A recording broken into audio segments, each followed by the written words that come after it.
Hello, and welcome back to another fun-filled episode of the Hammercast. I'm your host, Alex, the Hebrew Hammer Salkin, and joining me today is my friend and yours, Pat Flynn. And today, the topic of this fine episode is complexes, circuits, and chains. Oh my.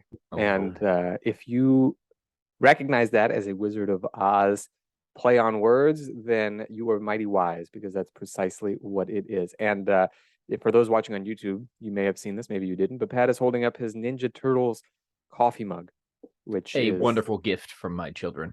Oh, very nice. Okay, well, that makes it extra meaningful.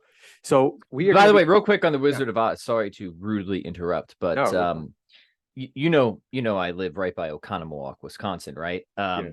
And they actually have like a kind of silly but fun homage to the Wizard of Oz there. They have these statues of the Tin Man and all the characters, right? Apparently, that was where that movie premiered. For whatever reason, one of the first showings of Wizard of Oz, if not the first, was in Oconomowoc, Wisconsin. So Wow. So there's a little tie-in I had to mention there. I never would have guessed that. That's very strange. No, I mean, I have no idea what the background of that sort of like why there. I mean, the town is obscure. It's obscure now. It could have only been more obscure back then. Yeah, you know what's weird too is you think about it. Like I can't. Okay, like nowadays I can understand how you could have all sorts of like weird and out of the way and sort of like obscure places where you might film a movie, because you're like, okay, you go on Google, you look up some basic, attributes of a place that you want to film. You have an idea of what it should look like, and then you're like, okay, well, let's go film there. But like back in the day, like in the 20s, 30s, 40s, like how did they decide, number one, where they were Well, not it wasn't filmed, it premiered. No, so yeah. before the fact checkers start screaming in the comments, I know where that film And was they will. filmed, and it was not in Oconomowoc, Wisconsin. Exactly. But that's the other thing, is like where they choose to film it and then where they choose to premiere it. Like, I don't know, again, and like in the olden days when you didn't have the benefit of Google, was there just somebody who happened to be from Oconomowoc who was like working on the film, like, oh, you know what, why don't we show it in my hometown? And he was like the key grip or something. Or like the best boy. You always see those obscure things in the. Well, dude, it's like Downingtown and the Blob. Remember I that? was just going to mention that. Exactly. Tell the audience the great treasure that is Downingtown, Pennsylvania, your old hometown, and mine too, and the Blob. I wouldn't say hometown. I would say adopted, temporarily adopted imprisonment. Imprisonment. Yeah, exactly. So when I was living in PA for a short time, I lived with Pat and his wife and kids, and then I moved to Downingtown, where Pat and Christine lived. This is before Roan was born, right? Like before Roan, just before he was born, you guys moved to Westchester. Right. Yeah. No. He was born. We were still in Downingtown. Within 1 year, we moved to Westchester. Oh, I see. Your audience doesn't care about that. Yeah. Yeah. Well, they do now. Yeah, exactly. They know everything about it.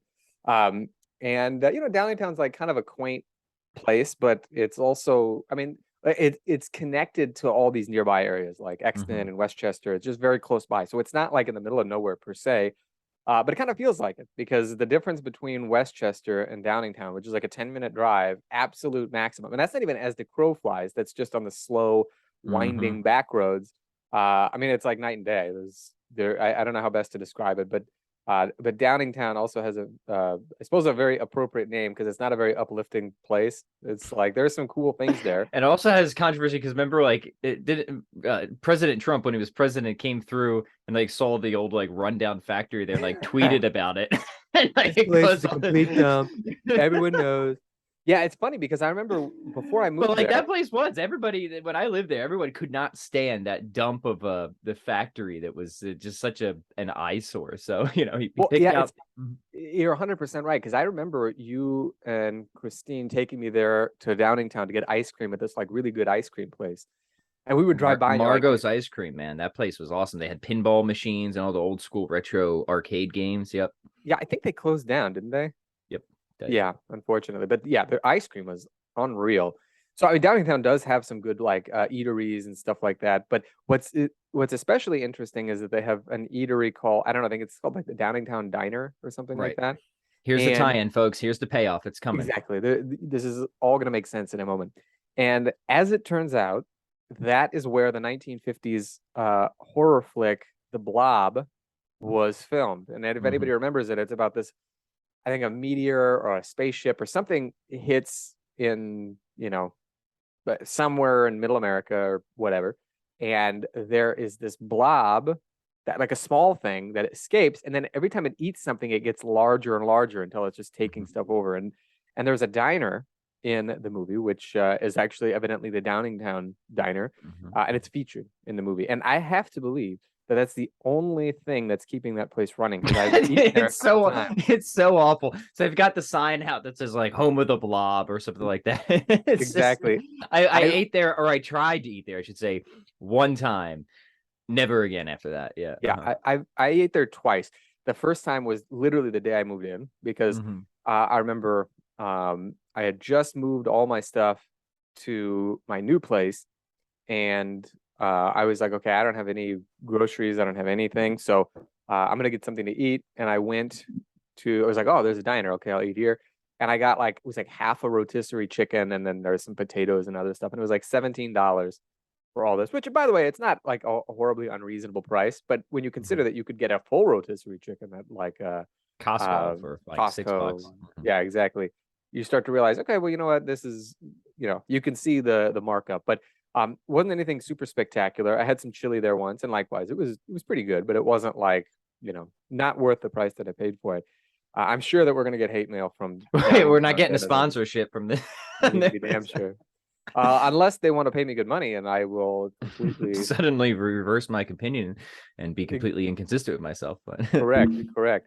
But yeah, that was Downingtown. It was better than Coatesville. I'll say that. I mean, I actually don't think I ever went to Coatesville. I think I avoided it because I could always hear gunshots in the distance, and people were like, that could be from the local shooting range, or it could be from Coatesville. So it's really, who knows? There's only one way to find out, and it's not a fun way to find out. So there's your brief history of movie trivia and places Pat and Alex used to live, gentle listeners. You can thank us. Thank us in the reviews. Yeah, please. I insist. And if you are from Downingtown and you were offended by my characterization of your town, keep it to yourself. Because first off, I guess in a sense I'm from Downingtown. I'm not offended. I'm from Philly in general, the Philly area.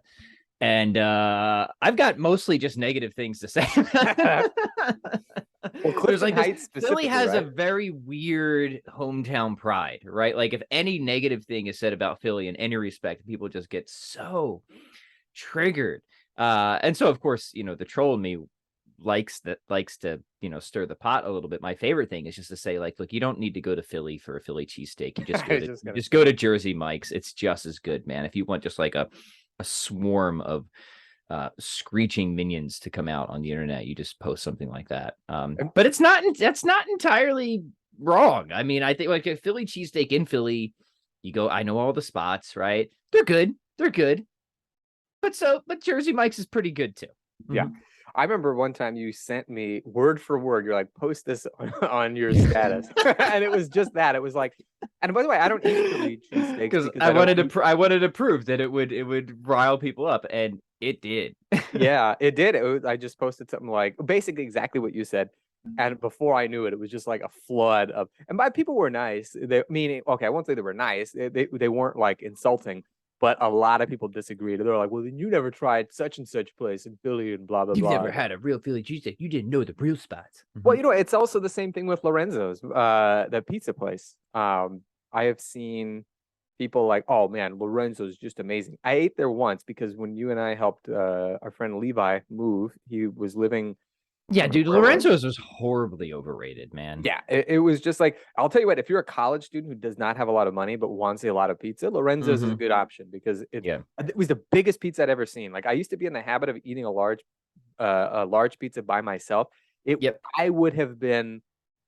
I wouldn't have been successful if I had tried to eat a large Lorenzo's by myself. Yeah, well, let's set the record straight right now of like food and food cities. And gentle listeners, we will talk about exercise at some point, but I'm hijacking Alex's podcast for my own entertainment. The best Philly cheesesteak I had was not in Philly. It was legitimately in Green Bay, Wisconsin, at a place that their entire theme is Philly cheesesteaks and Star Wars. I forget the name of the restaurant, but if you go to Green Bay, you'll find it. So it's like it's a really cool little joint.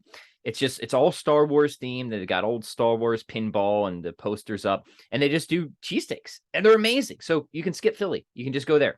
The best pizza I had was not in New York. It's in Wisconsin. And in fact, I think most of the best lobster roll I had was not in New England. It was in Wisconsin at a restaurant just down the street, like legit better. I went to the famous lobster roll places in New England. So I don't know, man. I feel like I've been consistently disappointed with like the famous food scenes in places. I'm like, okay, they're good. But no, the best pizza was not in New York. The best cheesesteak was not in Philly. They're good. The best, where else has it been hyped and not lived up to it? I don't know. You probably have some examples. I got a couple Lobster roll, actually. right? Yeah, from Israel. There's a city called Akko or Acre, you might see periodically, which is north of Haifa, which is already very far north. And Akko is very famous because there is a crusader, there's a Templar fortress from when the Knights Templar came to the Holy Land during the Crusades, and the fortress is still there. And so I've been there a couple times. It's a cool town, and there is a place there called Hummus Lina, which of course means Lina's hummus. And they, along with a couple of other places that are like this, there's a place in the old city of Jerusalem called Hummus Said, which is very similar. Basically, what they do is they start the day. They have very few menu items, which is usually a good sign of a good restaurant. They don't have It's like the opposite of one of those diners that has like 106 menu items. They're like, how do you even store all this stuff, let alone keep it fresh, right? Well, yeah, exactly. Well, like in Italy, for instance, if you like, they have different, of course, because the Italians are obsessed with food. Like generally speaking, it is a good general rule that if a restaurant or place has very few items, those items are going to be spectacular. Whereas if they have a large array of them, it's just, for people maybe who are stopping on their way on a trip or whatever, and they want to just capture as many people as they can. But there are places like that all over the place, and so these two individual places have this reputation of being like, oh, it's the best hummus ever. And I've been to both, and it was good hummus. Like I wasn't disgusted, but there was nothing like all that special about it, about either of them. But what their claim to fame is basically is their hours are basically open at, I don't know, let's say 8, 9, 10 a.m., something like that, until we run out of hummus. And when they run out, they close. It could be 6 in the evening. Yeah, I know one of those. I know places like that, right? Yeah. So they just make a huge batch first thing in the morning, and then next thing you know, it's like, okay, well, we've sold out. Good, sorry, we come back tomorrow if you want. And again, the hummus was good, but I was not like, oh my gosh, I have to take right. Yeah, you go get some Costco hummus, and but one more, the ramen in New York City, definitely not the best ramen. People are like, oh man, you haven't had ramen until you had the ramen in New York. Well, I went to New York and I had the ramen, and there's much better ramen in Wauwatosa, Wisconsin, at a place called Kin. So yeah, I guess Wisconsin's like the surprising hub of all the best. And this isn't me just being a Wisconsin boy again, I do not go for the arbitrary hometown pride thing. Right. It's just legit. It's just better. Right. Totally. Yeah. Basically, when it comes to New York, I guess you could say, come for the ramen, stay because you got shot or stabbed because their crime rates are out of control. If you're from New York and that offended you, write to your local politician and tell them to stop letting people just go buck wild in the streets. Cheers to that, my friend. Cheers with the Ninja Turtles mug. So with all that said, we will eventually talk about something that is not at all overrated. And in fact, by eventually, I mean now, and not at all overrated, I mean complexes, circuits, and chains. Oh my. So Pat, you've gotten this reputation as being like the complexes guy. And I have, yes. And you've earned it because you have come up with probably more complex. I'm just a bundle of complexes, mostly psychological. Absolutely. And those psychological complexes have obviously suited you well because they have been birthed as kettlebell complexes as well. Yeah, they really have been, man. It's just a manifestation of something much deeper and more sinister, I suppose. Yeah. Correct. But you have channeled things properly because as far as I know, there are no crimes to your name that have been committed that could not have been, that were not channeled instead as complexes that were made as crimes against weakness, just from the beat downs that you have delivered. So when did you start doing stuff like, everybody I think is familiar with circuits, but complexes are unique in that you just don't, likewise with chains, you just don't put the kettlebells down. So we'll talk about circuits in a minute, but Yeah, let's just differentiate them. People will do that in different ways, but here's how I like to do it. Now, you said complexes, circuits, and chains. Oh my! I'm pretty sure I had an email one time that was complexes, combos, and chains. Oh my! nice. Okay. So, yeah, maybe we could even throw combos in there. Here's how I think about it. Complexes are when you do usually a series of exercises back to back with little to no rest in between, and generally with one implement. Kettlebell, I think, is sort of the killer app for complexes. It just flows really well. But you can do it with barbells. I think dumbbells are considerably clunkier. I think kettlebells and then barbells are kind of awesome for complexes. Circuits, I often see as a sort of mixed modality type of thing, right? So generally, if you think of a circuit, you go into a gym and there's like a station over here and a station over there. And here you're doing high pulls, and there you're doing Romanian deadlifts, and over here you're doing chin ups, and you're kind of just going around a literal circuit in a gym, right? Obviously they can accomplish similar purposes, but this is how I think you pull them apart. Combos I usually think of as very similar to complexes, but for me a combo is where you just do like one rep of something and then kind of just cycle that. So you might do like a one arm swing, a clean and press, a squat, and then just kind of cycle that combination for however many rounds you want. So maybe to use some jargon, a combo is a species of the higher genus of complex, for your gentle listeners there. There you go. And by the way, it seems like doing one rep at a time would make it easier. A lot of times those are actually way harder. Right. And it's also something you can use for, I talked with Brett Jones recently, real gentleman that guy is, Yes. for the sort of strength aerobics and iron cardio thing that he's been promoting. Combos work really well for that. We can talk more about that later. What am I forgetting? Chains. Okay, chains then are, at least when I think about them, is when you line up like 3 kettlebells, right? Maybe you've got a light one, you've got a medium one, you've got a heavy one.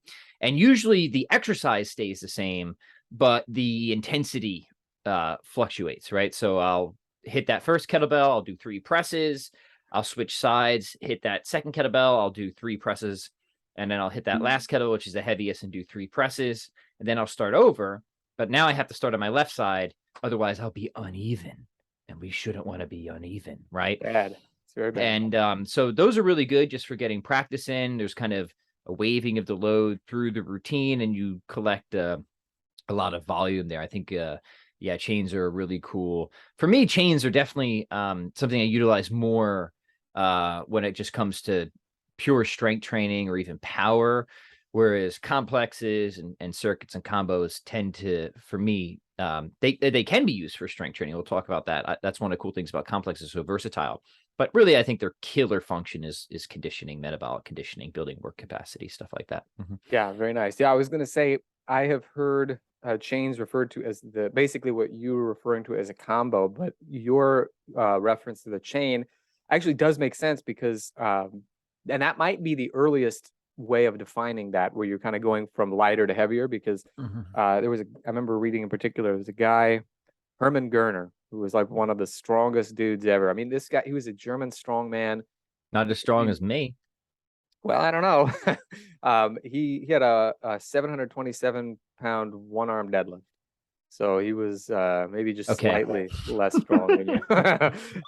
Yeah, he was a type of strong that requires me to use a swear word or an inappropriate word, but I'm not going to do it because I want to keep this PG, a PG rated podcast. But yeah, suffice it to say, he did those things. That was part of it with kettlebells too, not just barbells. So he would do something that he called, I think in German it was like die Kette, which is the chain. And he did exactly what you're describing. You do, a certain number of movements with a lighter bell, and then you just kind of use those lighter ones as your warm up to get to a really heavy one. Yeah, I like that.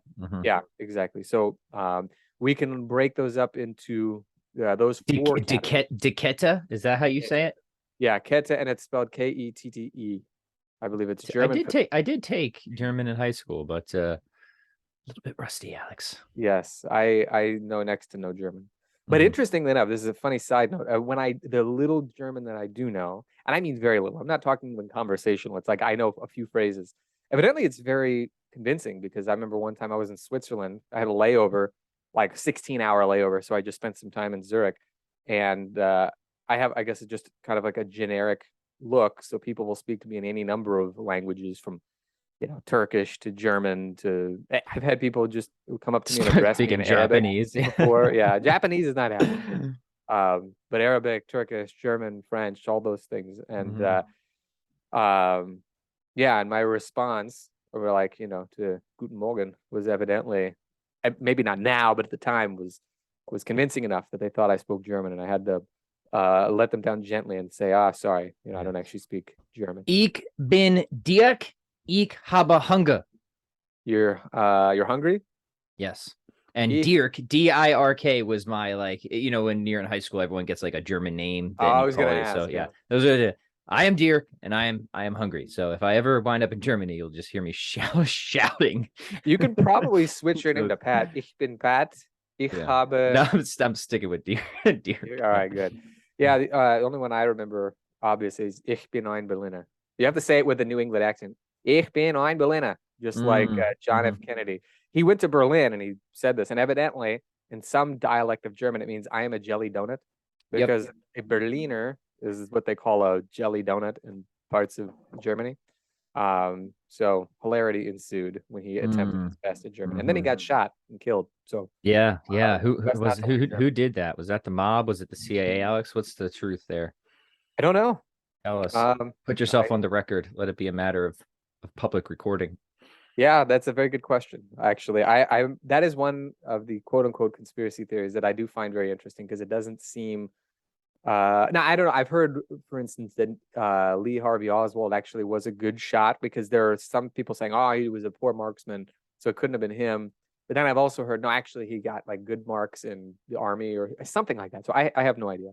Yeah, I've never looked into it, but I have a couple of friends that are really smart, and they're generally skeptical of a lot of conspiracy theories. Yeah. And that's the one where like almost none of them buy the mainstream narrative on it. Yeah. I just remember what was they disagree on what they think the actual story is, though, between like the friends that I'm thinking of, but they do agree that they think that the mainstream narrative is false on it. Yeah. They agree that it was aliens that did it, basically, which is which is the most reasonable explanation for sure. No, it reminds me of like Zoolander, when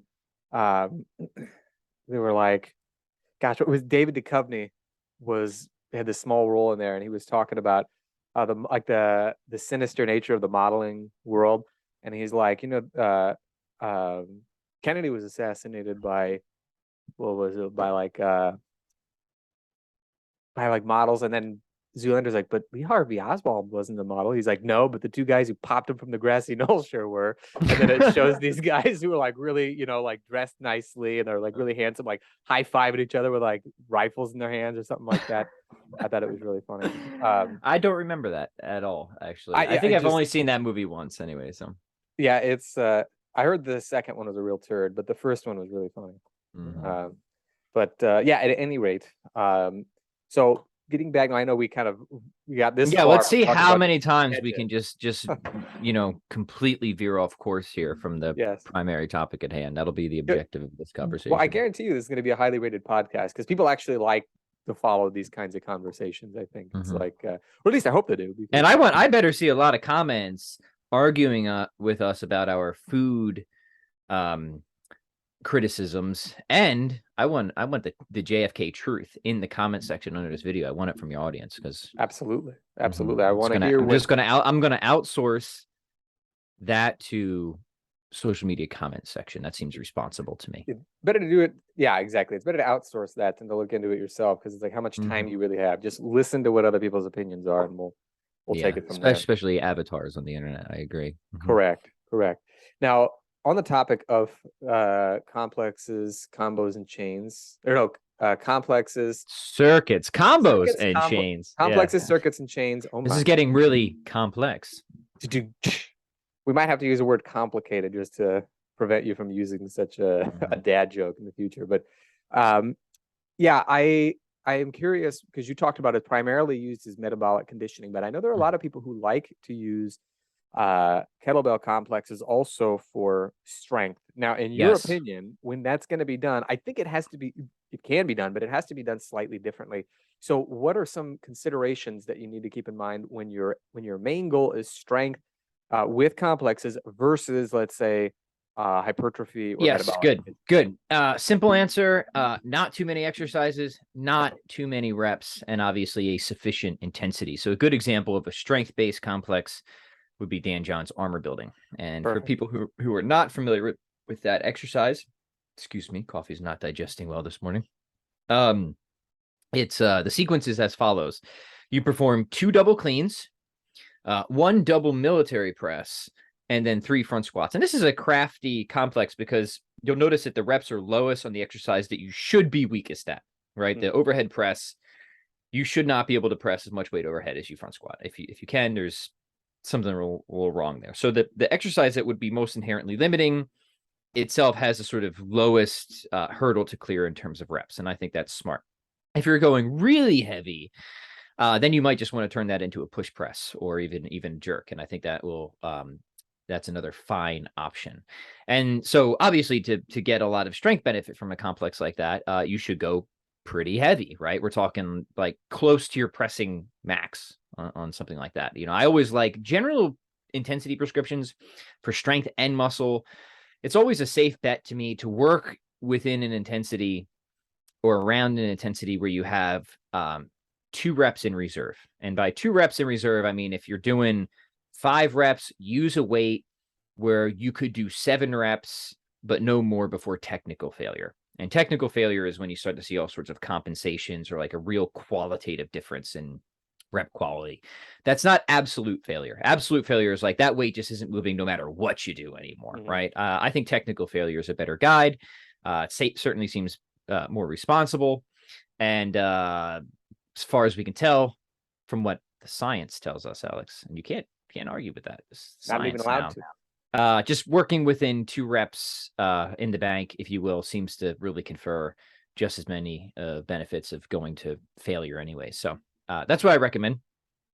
So yeah, you know, you don't have to do that every session, right? But sometimes, especially for the strength complexes, you know, if you're doing armor building twice a week, maybe you have one that's really heavy and one that's sort of more moderate and just focusing on that volume.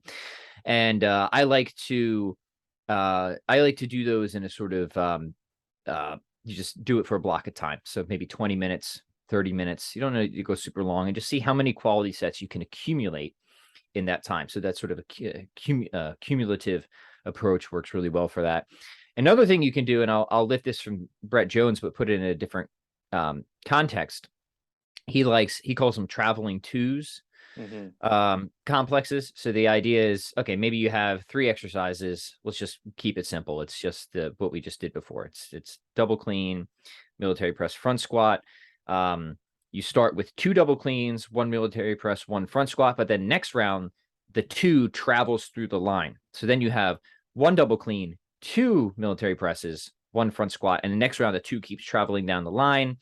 1 double clean, 1 military press, 2 front squats. Good way to just kind of keep things a little bit interesting and just I steal the term from Brett Jones, which is okay because he stole it from somebody else. He admitted to me. I always thought of it as a complex. I never had a good name for it, but I thought of it, you know, have you ever seen like a snake eat a mouse and then the mouse just travels through the snake? That's how I kind of like the higher rep lump just travels through the complex. That's how I like to think of that.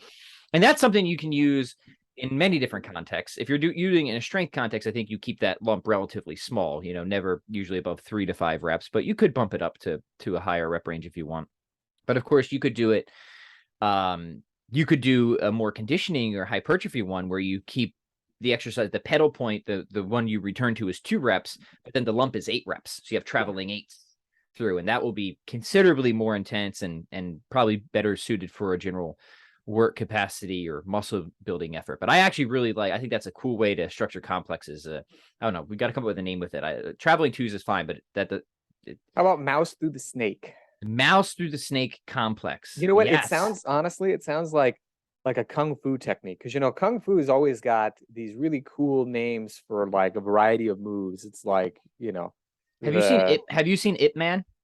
Not yet. I've heard. I just watched it. I just watched it after people hyping it up forever. I put it on the other night with Christine, and it was really good, and she loved it too. Now was it good like just by itself, or is it good relative to the Hulk Hogan movies that you've been forcing me to watch? All right, here comes our next diversion, friends. We're gonna Yeah. we're going for it, and then we'll come back. No, it was great by itself. So the first one was really good, great, awesome kung fu action sequences, and a good, pretty serious story. Good character development, good bad guys. You know, you need a good bad guy, you need good Yeah. villains for a good story. So that first one was like that. I won't give any spoilers. The second one is hilarious because it's still good, not as good as the first, I don't think. I mean, the kung fu is still really good, but the story is a bit less serious, I guess. And really, honestly, the second movie just is Rocky 4, but instead of it's just Rocky 4 with Chinese propaganda, right? Right. It's just like literally it's Rocky 4. Just switch the roles around, and you know, the Russians are the British, right? And the Yeah. Chinese. Yeah, so it's like this big British boxer comes in and he's like super jacked like Ivan Drago, and a lot of similar plot points as Rocky 4, and you can kind of fill it. You could guess how that movie goes, but it was I still thought it was very good and well done. So definitely worth. And I've only seen the first two. I can't speak on the other ones yet. Okay, good. I was gonna ask if you just binged on all of them. Not yet. But now Tonight. who's the star in that? Is it Donnie Yen? That's right. Yeah. Yeah. And he's gonna be in really the good. he's gonna be in the next John Wick. No way, really? Yeah, Yeah, those. And they're you're the gonna one that got me to watch the John Wick movies. I think we watched the first couple back in PA, right? I Yeah. think so, yeah. Dude, I mean it's and I assume that you're a big fan now that I've forced you to watch them. Yeah, I thought the third one was getting a little ridiculous in Yeah. certain respects. Now look, they started out ridiculous, but it was a certain kind of constrained ridiculousness, if that makes Yeah. sense, and it really worked. And now they've lost, I think, that constraint that keeps it a little bit. So we'll see where they go with it. I still think it is really good. Yeah, the first one I think had the best storyline of them all, and it was more story driven with like bursts of action. And then I think the second one I thought was not as good as the first one, but it was still good. It was like still watchable. The third Mhm. one actually I loved. I thought it was great. And I thought, okay, they're gonna this is the problem is that if you're gonna put so much action into something, people think they want an action-packed movie, but in reality, You don't, because like anything else, overexposure just dulls the senses, right? exactly. It loses its force if it's just nonstop throughout the entire movie, right? Yeah, yeah, and I thought that at number 3, they did a better job. At number 2, for instance, it's like, John Wick gets, like, shot by somebody, and he's almost no worse for the wear. Like, obviously, he's hurting, but he's not, like, bleeding to death like would be the case if anybody else got shot. Now, maybe it was because it was with, like, a 22 and it was not in a vital organ. I don't know, but the fact is, it just wasn't as well done as I thought. Yeah. Or at least, some of them you really had to restrain disbelief. And likewise with the third one, there were some parts in there that were like that, but I'm looking Well, forward there's a good parallel, if I can make it, between Yeah. John Wick and Ip Man, because like the first Ip Man, it's sort of unbelievable how good this guy is, but it's just like barely unbelievable, Yeah, right? So that's the same thing with the first John Wick. It's like, okay, right. that's a little unbelievable, but it's just like a little bit unbelievable, which is still sort of believable and really cool. Yeah, But the second Ip Man, like the other John Wick movies, just like completely crossed that line. yeah, That now it's just kind of like farcical, and for that reason, it's not actually as cool, right? If you're gonna like make some dude some like total just Terminator type of character, yeah, like a little bit of unbelievability, that's the sweet spot. yeah. And the first Ip Man and John Wick had that, where it's like, yeah, I don't really think anybody could be like that totally badass, but maybe, right? Yeah, Like yeah. maybe. But then once you cross that line too far, then I think it loses the coolness factor. But both those movies, I think did that. Well, I don't know about Ip Man, but I'll tell you, like, John Wick, the one thing that does save it is that Wick gets hurt a lot. And so it's like, it's not like you watch a Steven Seagal movie and, it's just like never takes a single hit, like he's just Mhm. whooping everyone's butt. And Yeah. that it's because Steven Seagal's like, can't let anyone see me bleed, can't let anyone see me get hurt. Right. Yeah. So that I agree with. And gentle listeners, will get your thoughts in the comments here. We will talk about complexes when we are ready. Yeah, Right. when we are damn good ready. So the problem with the second Ip Man, I'll give, these aren't huge spoilers, is it's sort of like inconsistent with itself. You have to have internal consistency for a story too. So like at the beginning of the movie, it goes way over the line of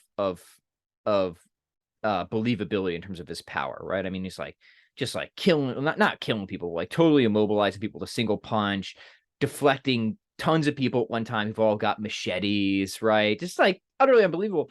But then at the end, like he seriously like gets like kind of like badly beaten up by this one British boxer dude.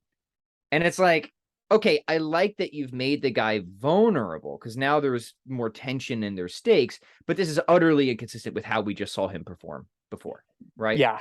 Yeah, exactly. That's a Like, problem. yeah, you know what? It's funny too because I've never seen the original Mortal Kombat movie, which is strange because Oh, when what's I was a wrong with you, kid, dude? Yeah, we just rewatched Mortal Kombat Annihilation. I just made Christine sit through that. was that one of the originals? Or that's one That of the was more a recent second. ones? So there's two from the 90s. Okay, There's the original Mortal Kombat, classic piece of cinema, and then there's an even more classic piece of cinema currently hanging around, I think maybe 2% on Rotten Tomatoes. great. Is Mortal Kombat Annihilation with some of the best lines you will ever find in any film. Well, you Gentle know what? listeners, stop this podcast right now. I know you probably already have already, and just go rent Mortal Kombat Annihilation. Get the bowl of popcorn. Do yourself a favor. Come back and thank us afterwards. Good. Yeah. Well, that you have my permission to do that as well. The main thing I recall actually, and this is something that I saw a lot in like 90s, maybe probably even movies from before then, was that there was a level of believability when a weaker opponent beat a stronger one because they used more strategy, and it wasn't a matter of suspending disbelief enough as much. So an example just comes from that I was talking about Mortal Kombat, where Johnny Cage has to fight that thing with like multiple arms, Yeah, and he like dude. just punches him in the no special place, and you're like, Right. okay, that would hurt Yeah, anybody. drops into the side splits, Yeah, and then he exactly. runs, right? Yeah. Yeah, and he runs, he hides, and then the thing goes looking for him, and he like kicks him off a cliff. Spoiler alert. Another great example is from Terminator 2. Sarah Connor doesn't do all these like kung fu moves to beat up like 10 dudes at once. She's got to use a lot of strategy in order to defeat them because she's smaller, she's weaker, but she's far craftier. And so when you see like her attempting to escape, you're like, okay, this actually seems believable because she's not just busting out this like unbelievable kung fu against these 200-pound guys while she's like 120 pounds. And it's such a better movie then because there's tension, there's stakes, and you feel Yeah. this real like it's so like the Terminator was so imposing. It's like Yeah. it was like such a threatening bad guy, and like how is this frail human being, scrappy and clever as she is, ever going to match up? And so like that's what made that movie so good. And like all these crap, I was complaining about this with, I forget, I was on somebody else's podcast, ranting like this. It's like all these MCU movies now, and they call it MCU, where there's like a lead female character, but she's already perfect. Yeah. She's like already like Captain America. Like there's no, and like look, we already had great female leads. The Terminator, Aliens, right? And there was real good Lara Croft, like real good story arcs that just like as a story arc should be, like a hero's journey where somebody's challenged and they grow. But now so many of these stupid movies, man, they're so driven by trying to make like some dumb political point that the story sucks. There's no character development. There's no investment in the characters. So yeah, just sorry, I had to rant about that because it misses what makes a great story, which is one, a great villain and an imposing villain. Yeah. And an actual hero's journey where somebody is challenged and grows in some significant respect and overcomes significant hurdles, and there's real threat. And like you really feel like you might not make it. Never had that feeling with that crap movie Captain America. And same thing with that last Avengers one where Captain America just swoops in, just erases everybody, right? I didn't even bother watching. The thing is, it's like I haven't seen too many. Not Captain America, Captain Marvel. Sorry, Captain Marvel. Okay. I didn't like Captain America very much either. Actually, I did like Winter Soldier. That was a good one. I did like that one. Anyways, yeah, the thing that I think is important for any of these movies, by the way, is that, for instance, the characters have to have a human element. So this is why I thought the Dark Knight trilogy was so great, because I'm not, I was a Batman fan as a kid, but I remember when Batman Begins came out, like I was early 20, or no, I was about 19. I had no desire to see it, despite the nostalgia that I would have gotten, because I was like, dude, it's probably just going to be like all these other crappy ones that Joel Schumacher made. And then, so I never saw it in theaters. And in fact, it wasn't until The Dark Knight Rises that I went and saw that. And I was like, oh my God, this is really good. There are few scenes as good as when Batman just gets thrashed like a small puppy by Bane. Yeah. It's like your hero just got decimated. humiliated, embarrassed, and thrown into some pit of a dungeon, right? Like, Yeah. could not have gotten his ass kicked harder, right? Yeah. But that was what made it such a good part of the story, man. I mean, could you imagine, like, even if they were like somewhat evenly matched, it would have been nowhere near as good than if Bane just like handled him like a small child, right? Which he No, did. exactly. And you know what? The other thing too is that it's like, first of all, you start to see him not just as a human, and not just as like somebody who's basically like a vigilante with a mission, uh, steeped in very difficult childhood, having watched both of his parents be murdered and wanting to do something to rid the world of crime, but Mhm. maintaining certain standards and what have you. And then you see by the third movie, it's like, okay, yeah, it's 7 years later after the last one. He's not been trained at all. He's trying to relive his former glory years, and he's just failing miserably. And then it isn't until the end of the movie where he has undergone this sort of like bare bones training in this terrible dungeon and gone on to recapture that spark that made him the Batman to begin with, that it's believable when he fights Bane. Yep. Before it's like so. And to be honest, I just saw Superman recently. I was on a plane. I think it was, yeah, it was in the last few months, Mhm. and I actually thought it was pretty good. Like the The original the one. one with oh wait, the original or the one No, with with Henry Cavill. yeah, no, I like that one too. Yeah, I thought that one was good. Yeah. Man of Steel, I think is what they called Right. it. Right, Yeah, with Russell because Crowe. Yeah. yeah, exactly. And it's like the reason it was so great is because it was like, okay, obviously you have to suspend disbelief. But then the other thing is there is this like pain that he's carried with him his whole life because he knows he's different. He respects and loves his parents and wants to keep his powers on the down low because his dad is like, you can't, now is not the time to reveal this. You got to Mhm. keep, you got to keep this bottled up. And you can feel like a human story arc going through this person. You can feel that he's gone through some difficulties. He's not just somebody who just has some vague difficulties as a Right. youngster, but stuff that you can actually see develop. And then you're like, okay, now he's Superman, and now it's believable that he can do all these crazy things. Yes. Right. Uh, And he's still got some kryptonite. Absolutely. And speaking of doing crazy things, what are some crazy things that you might expect from doing kettlebell complexes? What are Yeah, so some? let's talk about the Great Destroyer. Talk about crazy Yes. things. So like I said, I think the kettlebell complex is totally killer app, even though you can use it for strength training and muscle building. We can swing back to muscle building here in a bit. I mean, like here's a deal, right? If you want to hit any of these different aspects, it's ultimately going to come down to the same basic principles, how sets and reps, right? If you want strength, keep the reps lower, keep the weight higher. If you want muscle building, somewhere between 6 to 12-ish reps, relatively high intensity.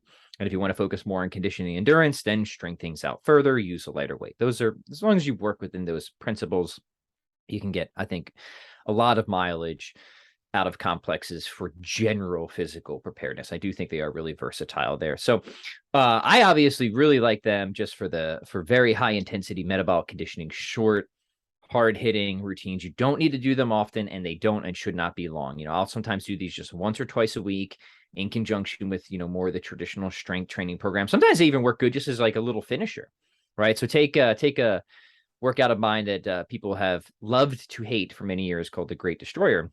If people haven't tried this, I will challenge you to do so, because it I guess it sounds kind of bad, but it feels a lot worse than it sounds. So what you do is you take 8 reps of the following exercises. You're going to perform them back to back without setting the kettlebells down. So you'll start with double swings, 8 reps. Then from there, you'll go to double snatch. Yes, to double snatch. If you're not good at double snatch, get good at that before you do this complex. I mean, that goes for any exercise, right?